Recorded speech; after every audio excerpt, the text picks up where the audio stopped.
So I'd like to welcome everyone to this talk. And if I remember, it's something to the effect of mind detox, the 5 poisons and negative emotions. And my name is Laurie Hopman. I've been a student at Nyingma Institute for about 30 years. I actually live far away in Hawaii. My day job is a family physician, and I'm mostly retired, so that's mostly irrelevant, doesn't really have anything to do with what we're talking about today. But I think it's kind of nice to know something about the people that are talking to you. So that's my background. And Pauline and I are doing this together, and we're going to have to figure out how to pass back and forth. Thanks, Laurie. So, hi, everyone. I'm Pauline, and I've been I suppose I'm an instructor at the Nyingma Institute, but I really identify more as a lifelong student. And I've been in residence here since 2007 and doing my best to support the programs here and also practice and learn together here. So that's kind of me. Okay. Go ahead.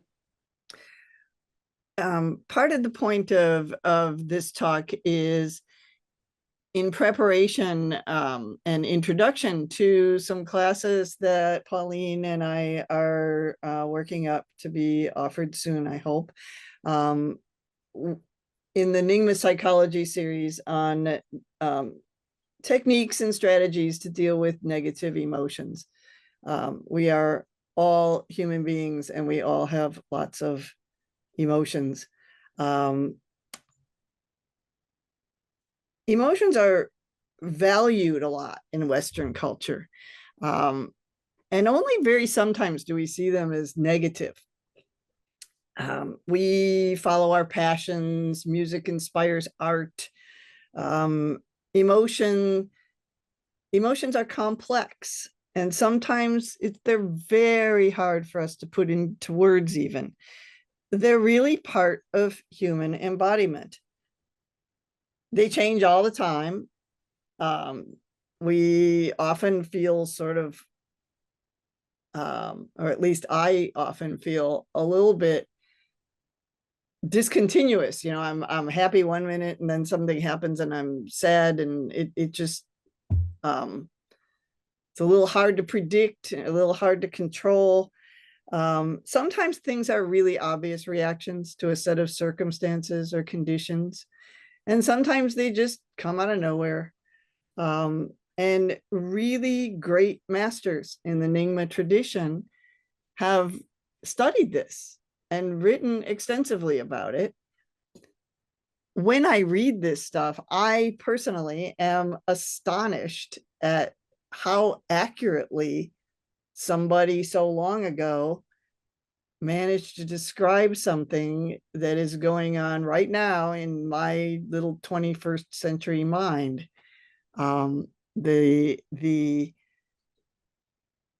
It's kind of thrilling to know that I'm not unique in some of these ways, actually, and that somebody has studied this and is offering some options instead of staying in the tangle that I'm stuck in sometimes.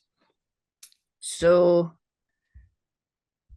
the things that we're talking about today are described in the tradition as kleshas, and this is disturbing emotions. We're not trying to become emotionless people that are just flat and unfeeling or can't ever experience joy, happiness, or even get mad sometimes. I mean, there's not any big goal to somehow or other become robots. But disturbing emotions are the things that take us somewhere that we don't want to go. We're not happy there. We wish we weren't necessarily going there. And we say things like, I was just so overcome with emotion. I felt out of control, or buffeted around like wind blowing me around in a storm. We say things like, I can't help it. So that's the stuff that we're trying to target when we talk about overcoming or dealing with or managing negative emotions.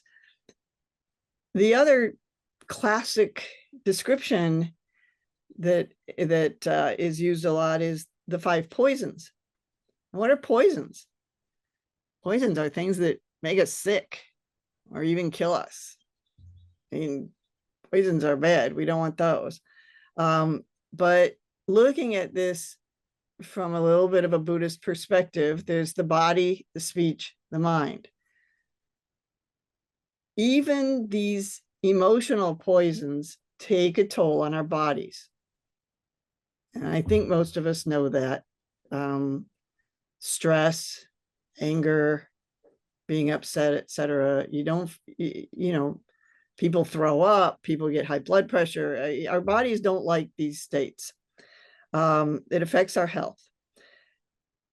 In terms of speech relates to our relationships. Speech is how we communicate and live in the world. And so this affects our functionality in the world, besides our close relationships, and our productivity. So we want to take care of that. And then finally, the mind. This is our thoughts. This is our motivations and our spiritual path. And it's something that I think we hold dearly to want to protect and nurture, not poison. So the list of these 5 poisons, what exactly are the biggies, the big 5? The first one is ignorance. And ignorance can be just thought of as a lack of knowledge. But that can mean so much more than just information. I can fix the fact that I may not know the answer to a math problem by working through it or getting a calculator. But there are other ways that not knowing something can leave me very disturbed. Confusion, having no compass or direction, that's a negative state. The second one is attachment. Attachment is craving. It can be something trivial. I like brownies. It can be a lot more than that. And things that we cling to. There's a sensation of always wanting more, dissatisfaction. So that's the poison of attachment. Then there's aversion. And aversion is the stuff that we push away and we say, no, get that out of here. I don't want that. It leads us to avoid things or situations. It gives rise to anger and hatred. Not a lot more to be said about that. It's not happy. I actually think that's a really big force that I encounter in the world a lot. So that's just, I think for me at least, I'm very aware of that one. The fourth poison is jealousy. And there's so many levels of this. Sometimes we immediately think of, people in a relationship jealous of their friend or their lover, or jealous of somebody else's success that they didn't get. we've all seen little kids, little toddlers playing a game, and they get all tangled up, and suddenly somebody's running over to you as the adult yelling, "It's not fair!" and there it is. Jealousy's built in. It's there. The fifth one is pride. Pride is about the self-image. And the constant comparison that the self-image is always making to whatever its status is, and it can come out as arrogance, but it can also come out as feeling inadequate or hiding away because you don't feel like you belong or whatever. Those there's a lot of tricky ways that these things show up. So in his early book, Gesture of Balance, Tartang Tulku wrote one sentence that I think is really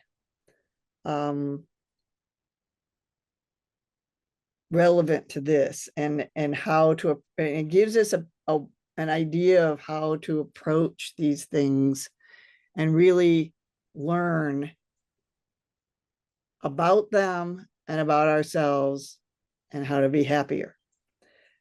He says, therefore, like a dike which must be built during the dry season in order to give protection in the time of floods, we must prepare our awareness sufficiently so that we will not be swept away when the emotions arise.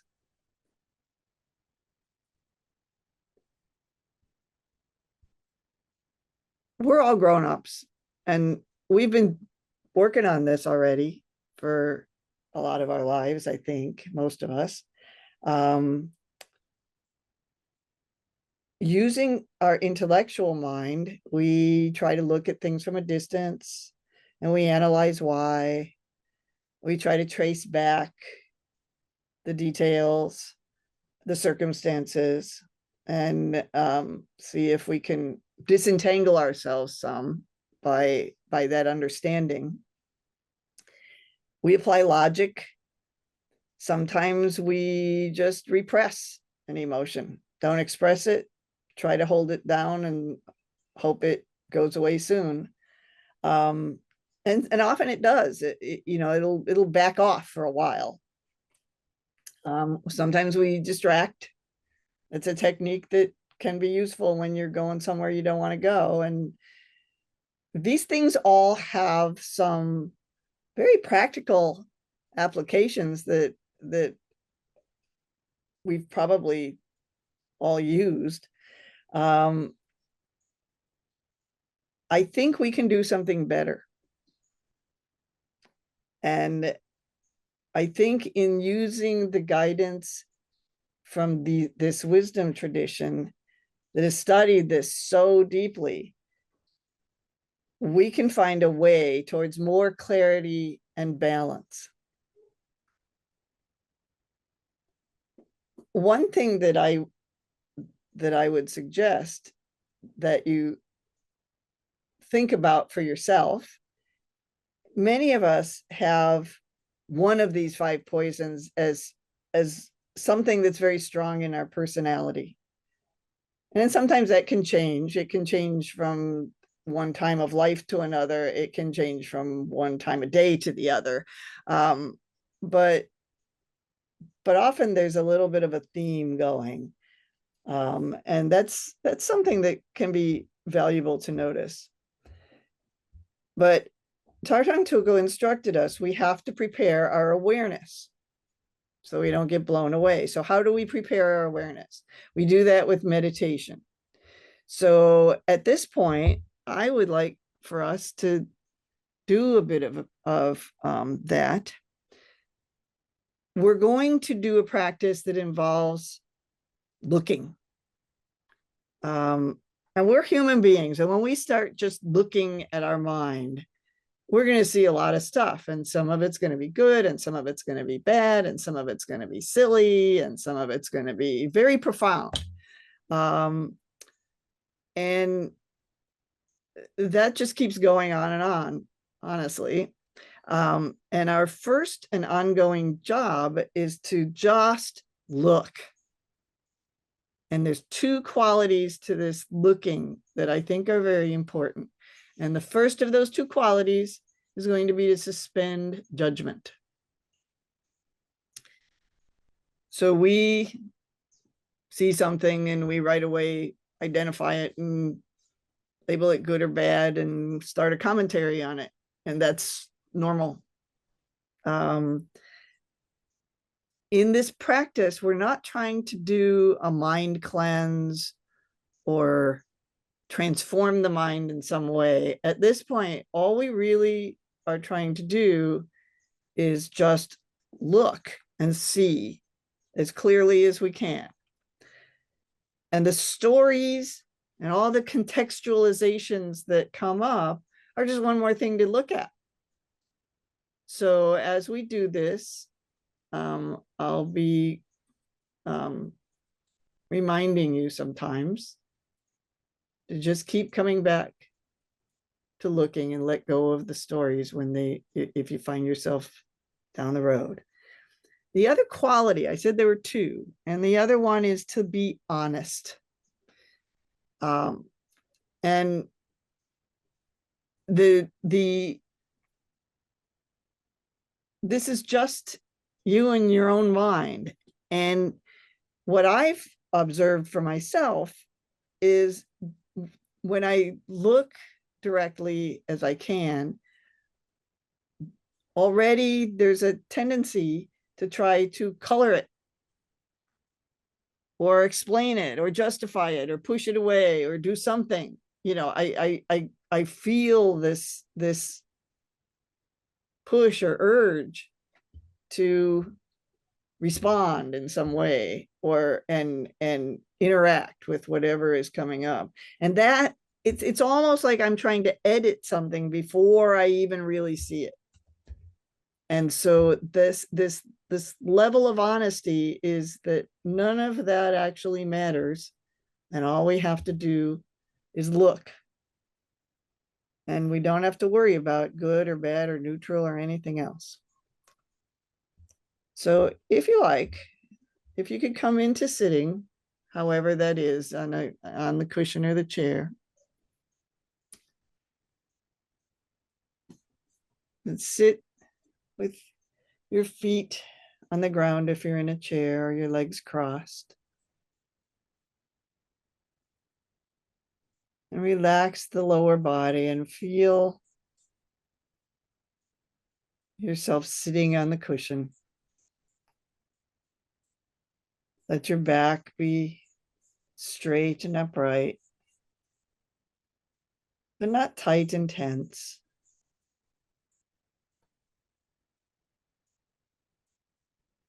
Feel yourself coming into your body. Let your breathing be whatever it is. It doesn't have to be anything special. Just notice what it is. And when you notice that you're trying to control it, just notice that and keep going.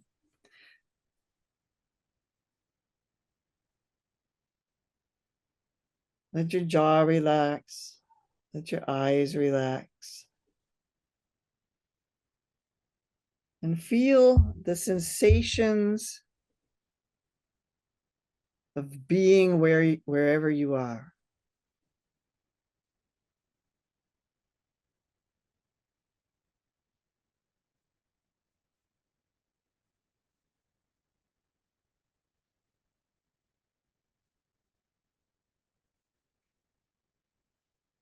If you notice a part of your body that's a little bit tense or tight, and you want to rub it a little bit or move a little bit to relax that, go ahead.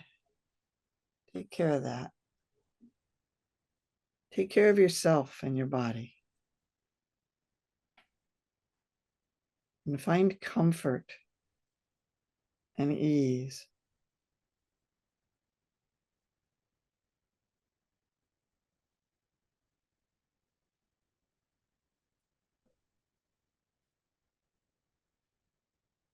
Notice whatever the sounds are around you.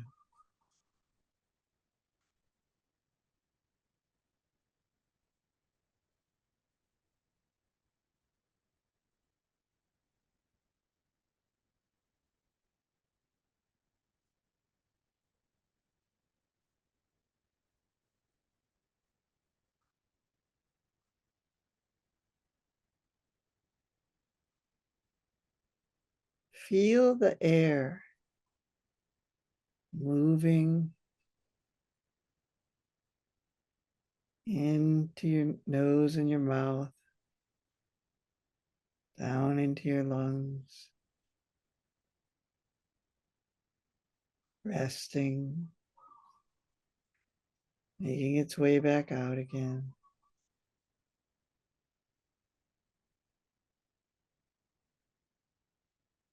And feel that movement.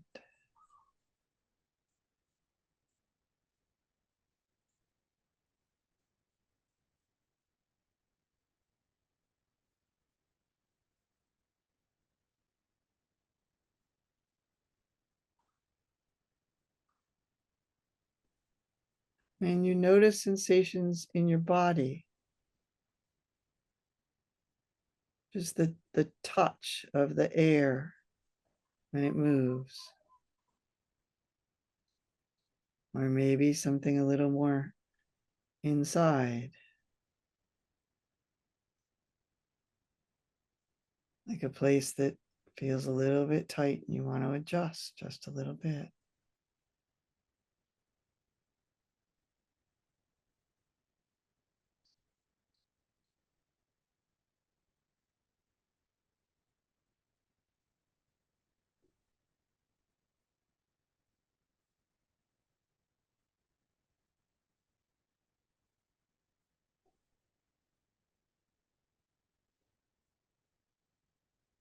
Then bring your awareness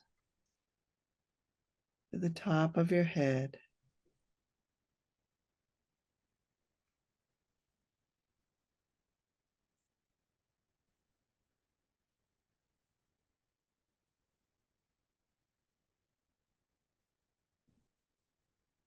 And then feel your body as you move down towards your forehead, your cheeks, your jaw, the back of your neck.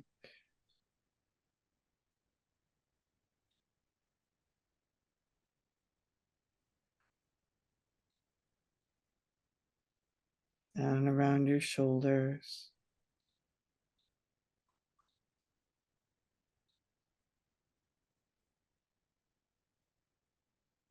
around the front to your throat.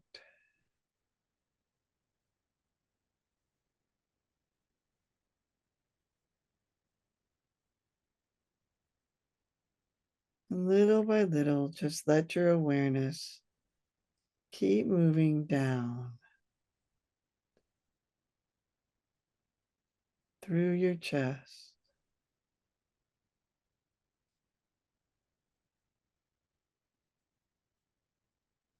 through your belly,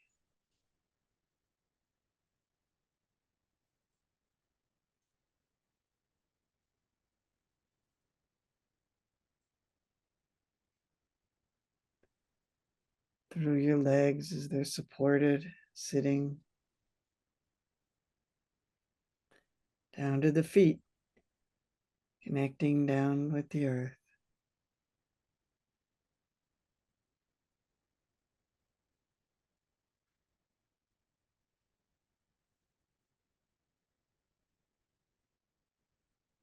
And then relax and settle into the place that feels like home to you right now.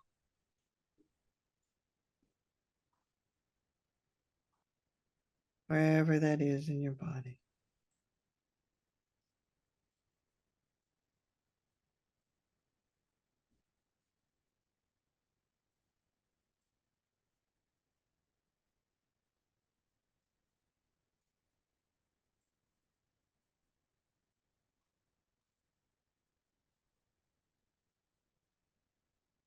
And turn your attention now to the activity that your mind is producing.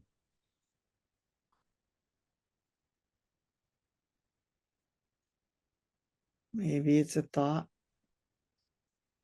Maybe it's only even part of a thought.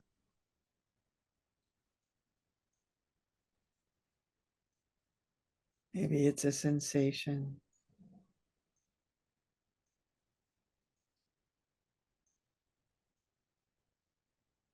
Or a touch of a feeling.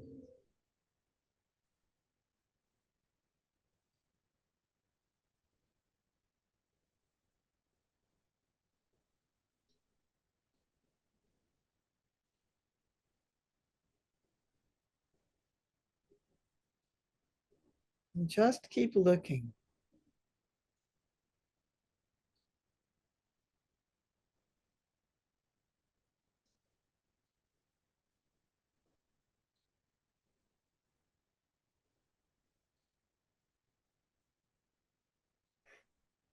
Notice how sometimes your mind wants to interact with itself.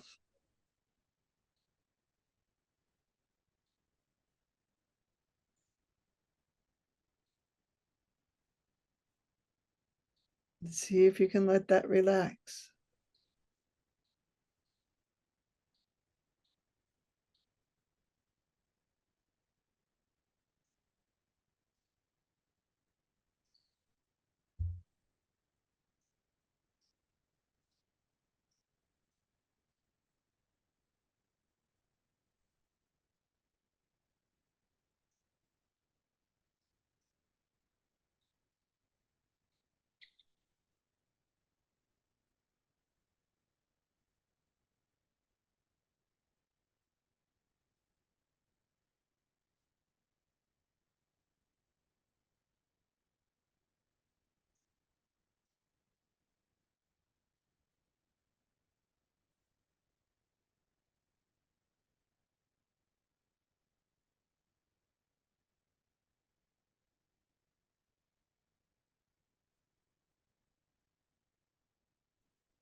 And you notice you got lost in a little story. Just come back to paying attention.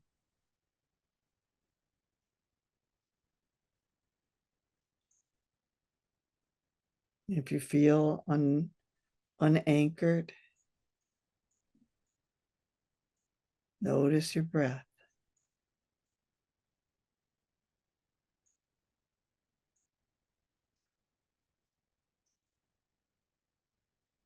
And then let that go again.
Just take a moment to reflect back on what you saw, whatever it was, without any kind of need to hang on to it or push it away. or think of it as a good session or a bad session, or a difficult one or a pleasant one. Just that wonderful ability to look.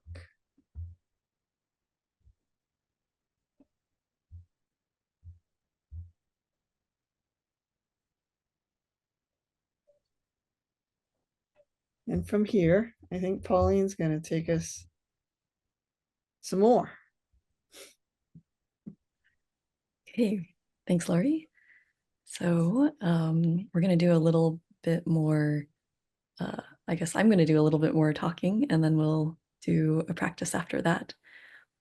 So I wanted to bring us back to the topic at hand and ask, does anyone else here feel like they have to deal with difficult or inconvenient emotions on a pretty regular basis?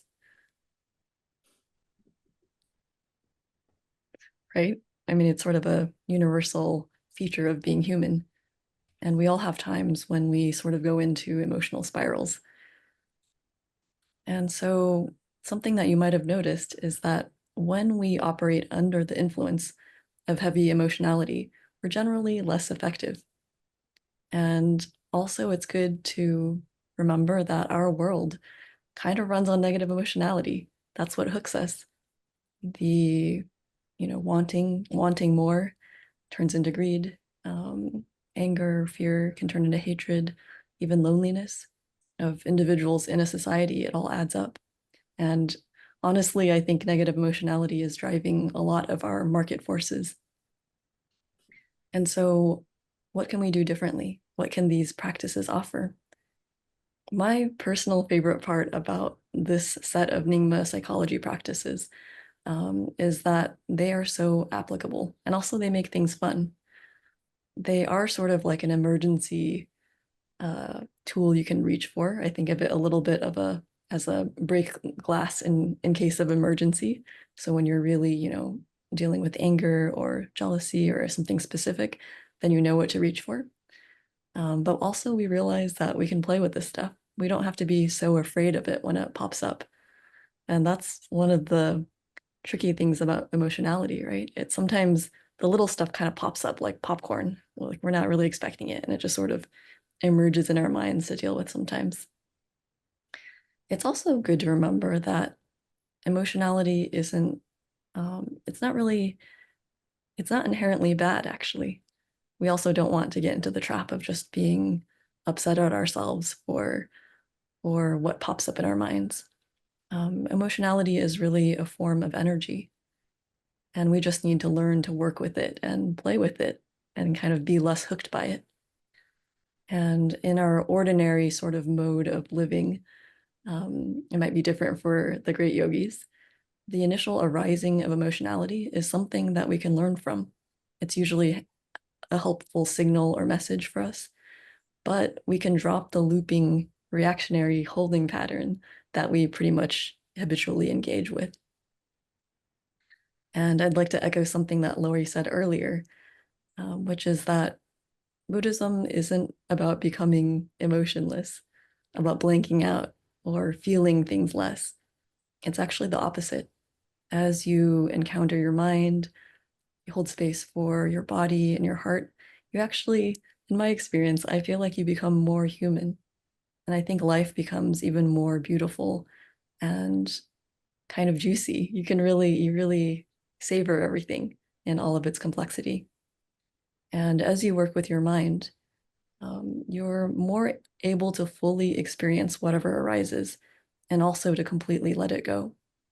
And it's sort of a very clean way of living. Disturbing emotions, if they pop up, don't last nearly as long if you're not holding on to them, adding fuel to the fire, extending them through secondary reactions. And I think we all know how to do this, right? It's sort of like you're irritated. Now, how do you add fuel to the fire? You like think about it more. You raise your shoulders a little bit more, and then add your favorite stories about why this always happens to me. And you just kind of repeat it over and over and over. Um, and so when we meditate and we learn to observe our minds and we kind of practice how to relax, then we realize that we have the choice to sort of short circuit those loops, and you regain your balance much more quickly. And I'd also like to point to the framework from which we're drawing a little bit, just in kind of general terms. So in the Tibetan Buddhist tradition, as some of us know, those studying Tibetan, enlightenment is made up of two words. It's changchub. And chang means that everything negative has been cleared away, while chub means that all the qualities of wisdom, everything positive, is fully present, completely overflowing. And so the negative stuff, the chang part of it, the clearing away, the negative emotionality, the stuff that disturbs us, the stuff that makes us do things that are kind of self-sabotaging or hurting other people. The good news is that it's what we call adventitious. It's not permanent. It can be cleared away. It's like a stain that can come out, or dirt that's, there's like specks on your glasses so that things are hard to see. And it includes certain types of emotionality, as well as conceptual misunderstandings and habit patterns. And so the practices that have been adapted for this field of Nyingma psychology, which again, the foundation is really just simple meditation so that you can stabilize enough to see what's happening, are pointing to how we can antidote disturbing emotions once they have arisen. And this all fits into a bigger picture of what it means to fully activate human potential and to wake up. But even taken on its own, it's practical for us immediately. The only thing you really need to want to do or to believe is you won't have to want to understand how your mind works through direct observation. And so what happens when we start to do this and when we make it a practice? When we start to get curious about how different flavors of emotionality arise in us, it shifts things. Simply bring your attention to experience in this way. It helps us become more whole in a way. We become less estranged from ourselves. We're no longer, just like floating heads thinking about, the way we operate our bodies, but we're able to really be in our bodies, really be in our hearts, really be in our minds, and really make contact with who we are and the world. And you start to notice all sorts of really interesting things about how your mind and body operate. And of course, when you start to be able to work fluently with your emotions, they start to seem a lot less scary. And you also realize you don't have to be so judgmental of yourself. You don't have to be like, oh man, I'm such a jealous person, because that arising, it's fleeting. It comes and goes, and you also know it's not some inherent permanent part of who you are. So there's no need to avoid it because you know you can handle it. You've been practicing for this, and even if you get lost this time, as will happen, you can try again next time. It's like building a muscle. As you keep lifting, you get stronger. And again, my favorite part is usually when something negative pops up, like jealousy, you immediately, or at least for me, I go, oh man, that's gross. But when you do these practices, we spend like a week working with the antidote for jealousy, for instance. When jealousy pops up, you're like, great, amazing. This is great. This is great material to work with. So it just really flips how you're relating to your experience. So on a very what's in it for me kind of level, we will, as we get familiar with working with mind this way, we feel better and we have more control over our lives. And so this kind of practice is good for us. And it also makes us less difficult for other people to deal with. So it's sort of good for everyone around us too. And we get less in our own way, so we can also achieve our goals more easily. In terms of the big picture, what you might call the more bodhisattvic kind of perspective, I do also see this sort of practice as a kind of maybe a sort of activism in a way. If we're less dazed, we're less entranced.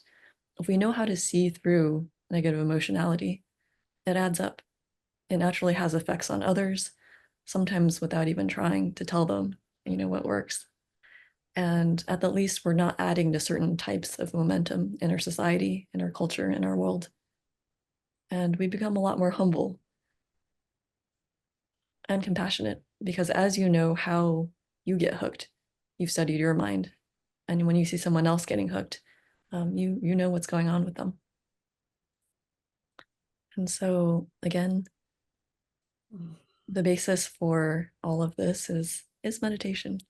And if the idea of meditation is scary, then let go of that. Let's just say uh, making space to spend some time with your mind and noticing how it works. And as you do this, you start to be able to contact some degree of calm, stability, relaxation. Those things don't seem so foreign to you anymore. They're not something that I need to set up my life perfectly in order to contact these. I know that they're more available than it seems. So I'd like to take us through a short meditation now.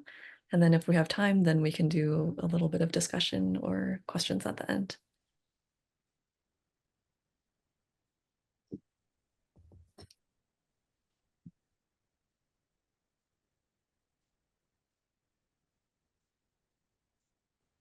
So once more, take a moment to settle into a comfortable sitting position.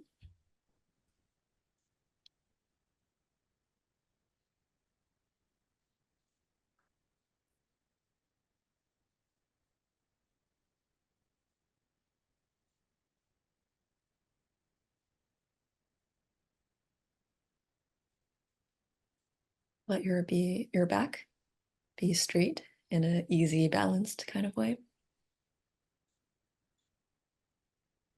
If you're in a chair, it usually helps to sit on the edge, feet flat on the ground. Or if you're on a cushion on the ground, then your hips should be higher than your knees.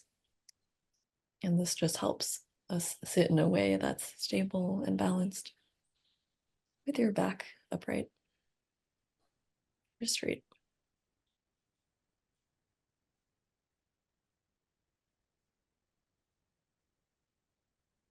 Now just take a few deep breaths and let yourself relax. You know how to do this. Sometimes when we want to calm down, then we breathe all the way into your belly and then let your breath slowly release.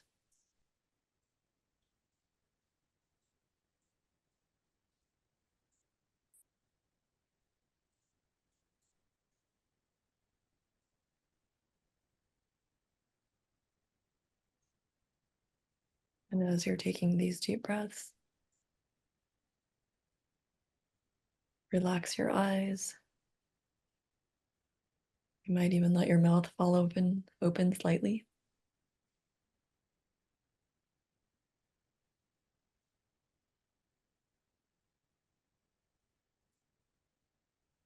Follow your breath down your arms, your legs.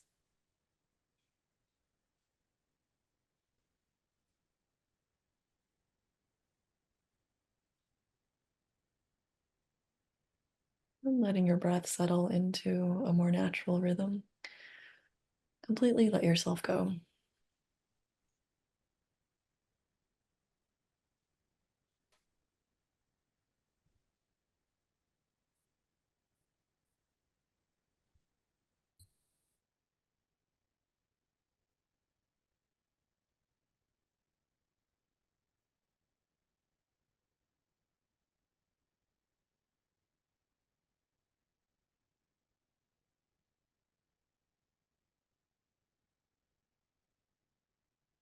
There are any areas in your body that feel a little clogged or constricted.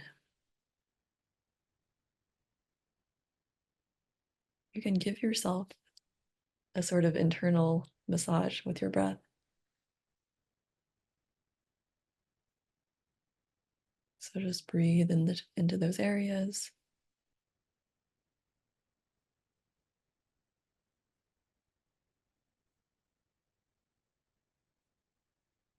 And let things loosen up as you breathe out, releasing any extra tension.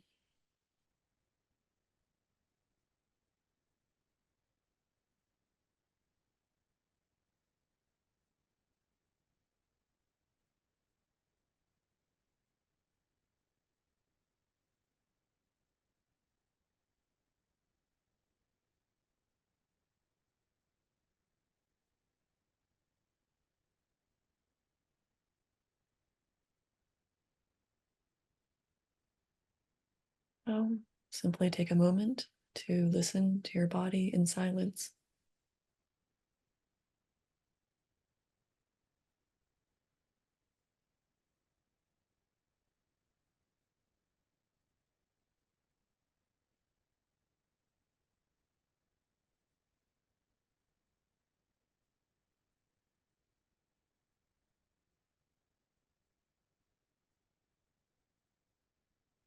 There's any areas where energy feels a little blocked, where there's tension,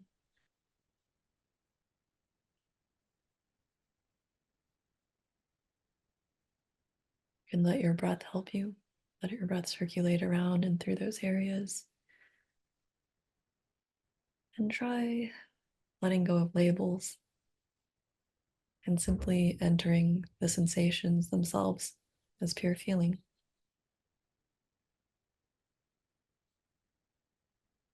You can trust your body as long as it's not something that's going to cause you injury. And go ahead and let go of the label, good or bad, and simply relax into sensation.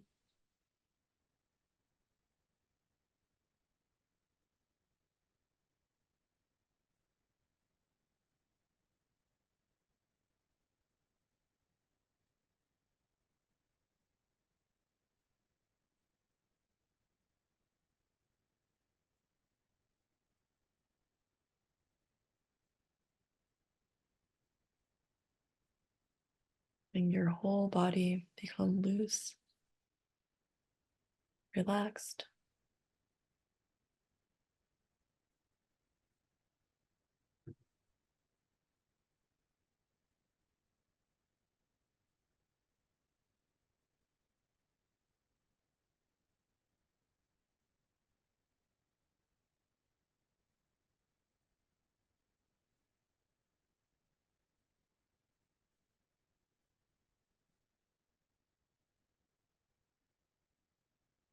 Now relax your breath, letting your breathing become calm and smooth.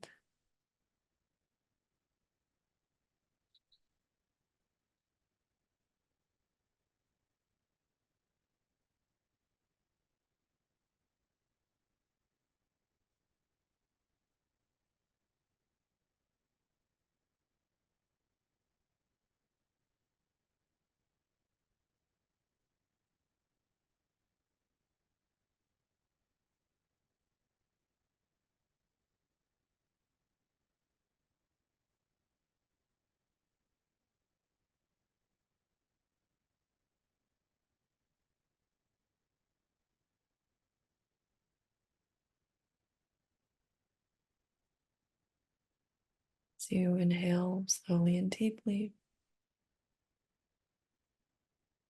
in a very relaxed, mellow way, try holding your breath for just a moment, completely silent, and then exhale quietly and smoothly through your nose and your mouth.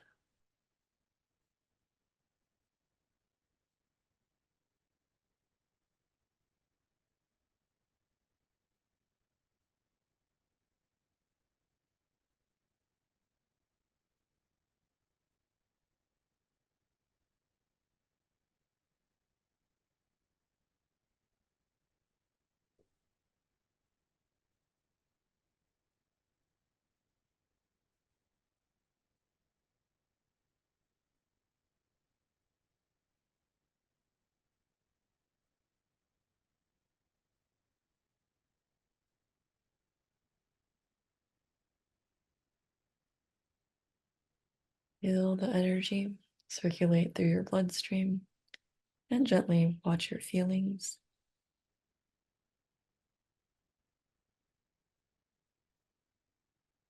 You don't need to concentrate on breathing.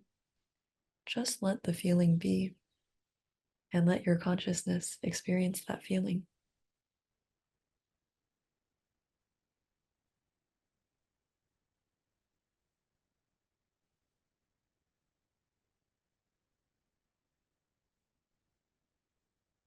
If you ignore your breath, it naturally becomes relaxed and still over time. And your body energy becomes alive with very warm, subtle feelings, like feeling the sunshine on your body.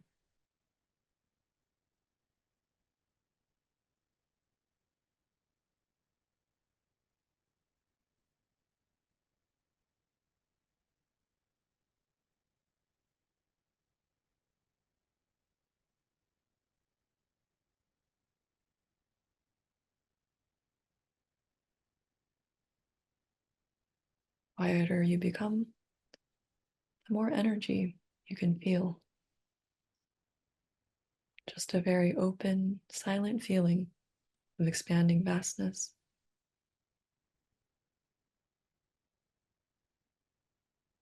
If you're not sure how to do this, or have any thoughts thinking about how to do this, just let those go and relax into feeling and sensation.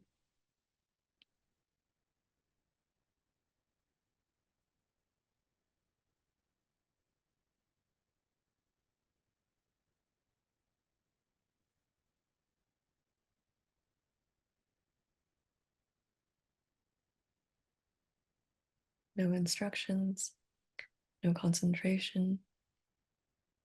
Just live in that feeling and let it expand.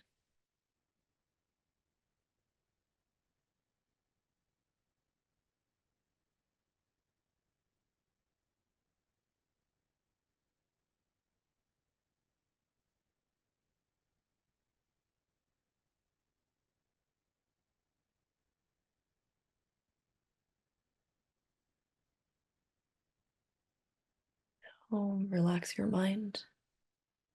If any thoughts, projections, judgments arise, as much as you can, simply watch them without grasping or following them.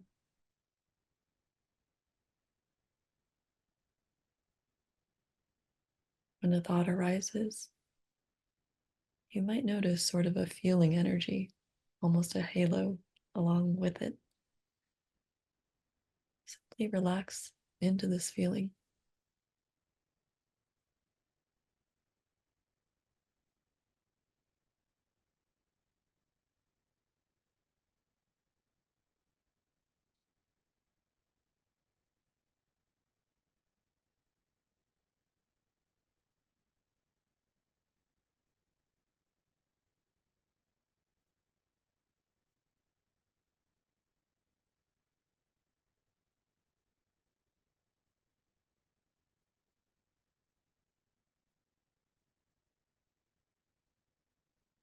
And simply open into anything that arises, feeling,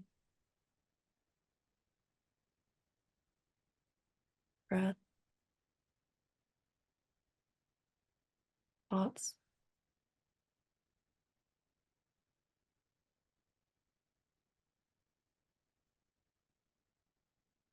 Simply open into them as energy, as feeling.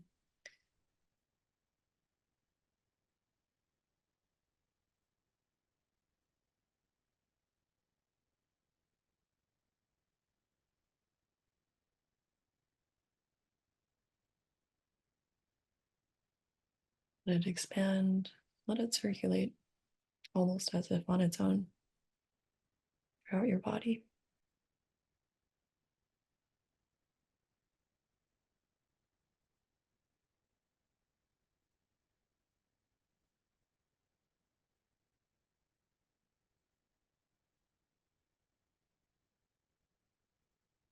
Now letting even the practice go.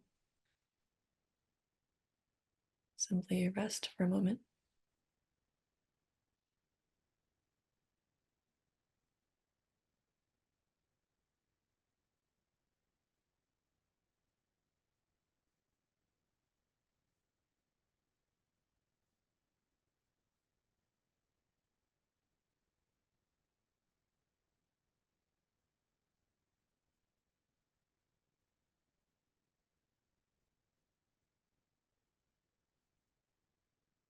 Now, gently coming back as you feel ready.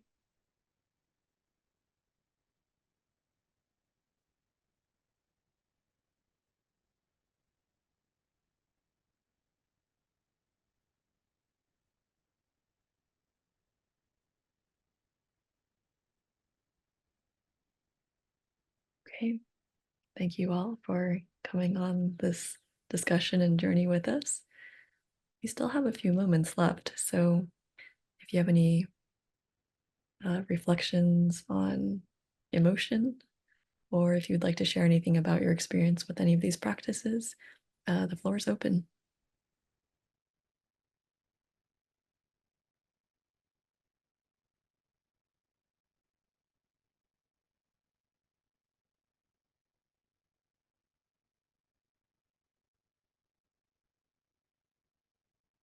Do you feel a little different now than maybe when we started?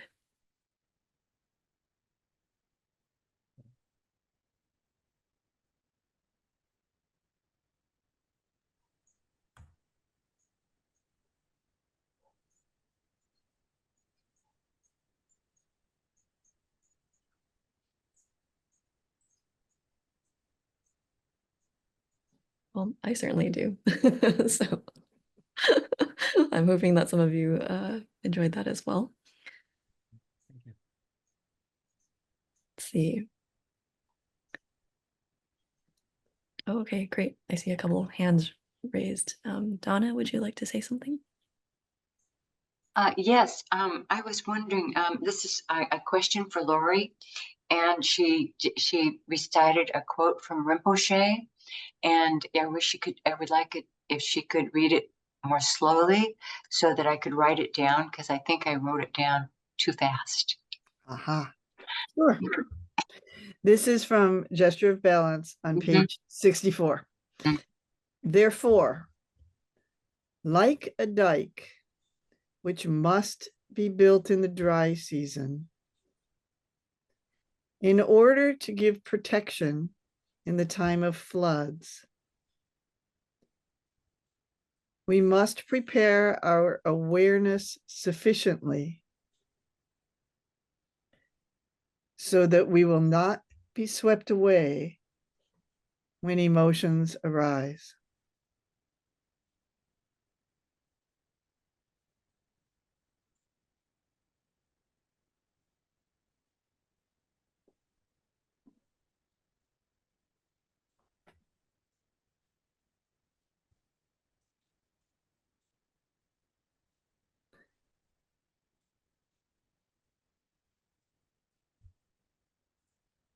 Thank you.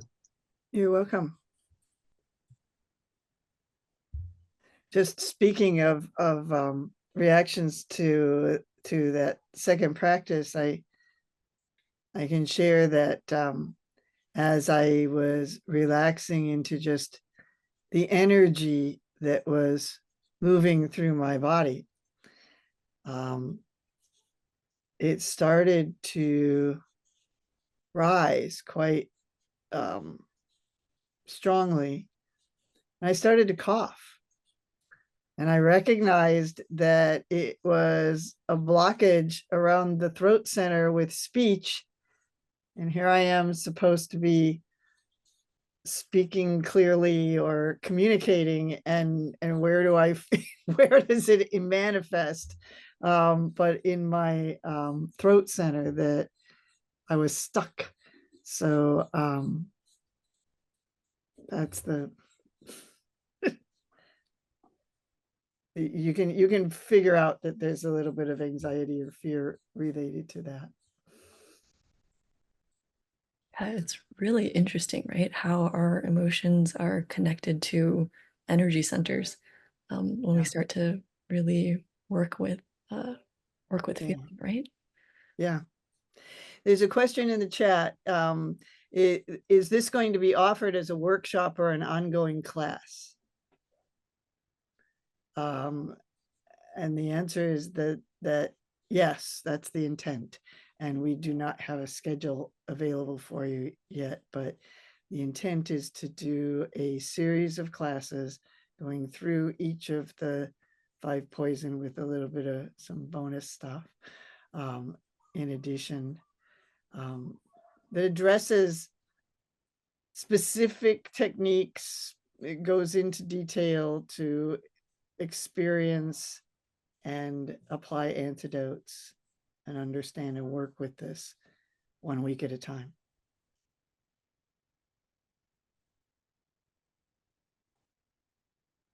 Go on. I think we have a question in the classroom.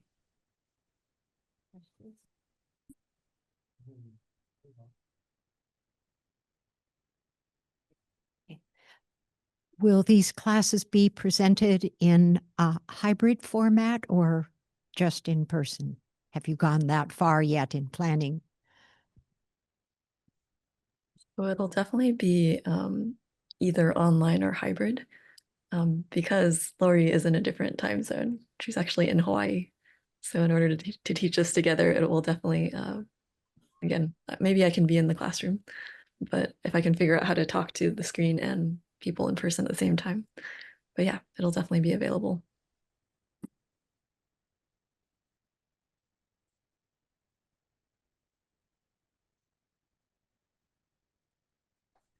Well, thank you all for coming. If anybody, we're willing, if anybody still wants to talk, we're absolutely able to stay longer, but I want to be mindful of people's time and say thank you for being here.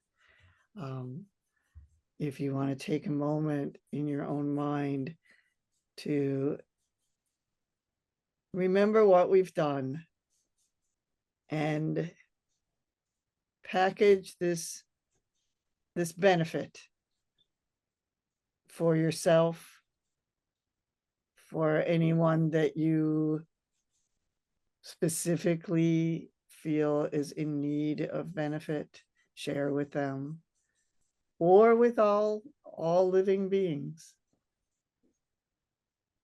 But please enjoy the benefit. Thank you. Welcome.